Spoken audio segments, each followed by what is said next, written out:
One of my mentors taught me that one of her jobs as a physician was to keep patients out of the hospital.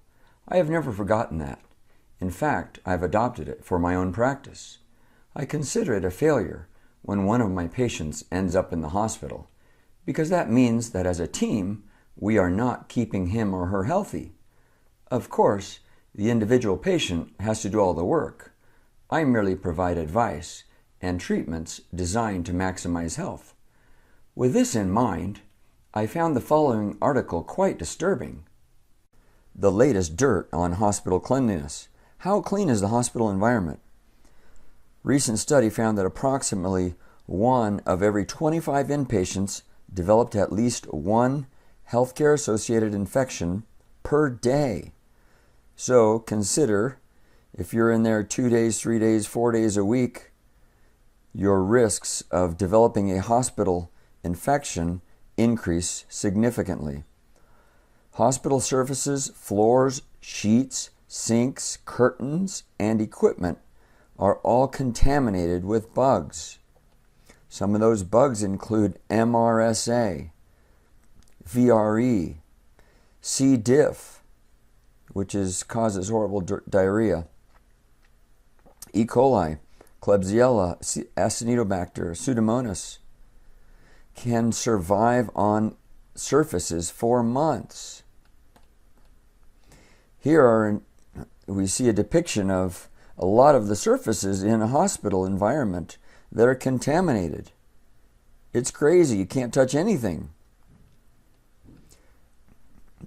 They've studied hospital privacy curtains and find that they're not cleaned or changed frequently enough, and that in a burn unit, more than 87% of curtains test positive for MRSA by day 14. That's insane. Commercial washing machines fail to remove all traces of C. diff from hospital linens. So the bed sheets that you're laying on and covering yourself with can still have C. diff on them. Many linens are contaminated even with mold in nearly half of the hospitals studied. On healthcare staff, scrubs, lab coats, neckties, and wristwatches all become contaminated and serve as vehicles to transfer bugs from one patient to another. When I used to work in the hospital, I just can think back now about all the times that my clothing would rub up against, say, a bed as I'm examining a patient, or my wristwatch would rub up against the patient as I'm examining the patient.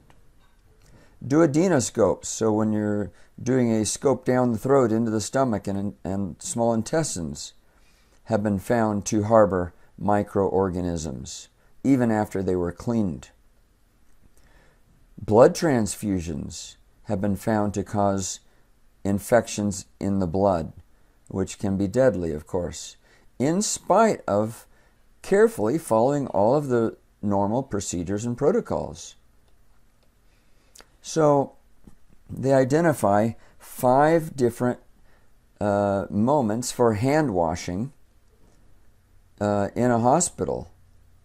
And if you watch a doctor or a nurse entering and leaving the room, of course you want to make sure that they are washing their hands like every 5 seconds to avoid transmitting infection. Finally, they note that disinfection procedures vary significantly among hospitals, and there is no gold standard. So there's nothing that hospitals can judge themselves against to determine whether they're doing a good enough job. Of course, they can perform random sampling of a variety of surfaces each week to find out how well they are disinfected, but I suspect that's probably not the most common and consistent practice in all hospitals, especially in smaller hospitals that don't have separate departments for infection control. Now, don't get me wrong. I'm not knocking hospitals. For the most part, I believe they do the best they can. It's impossible to keep every single surface sterile. Secondly, I'm not against going to the hospital.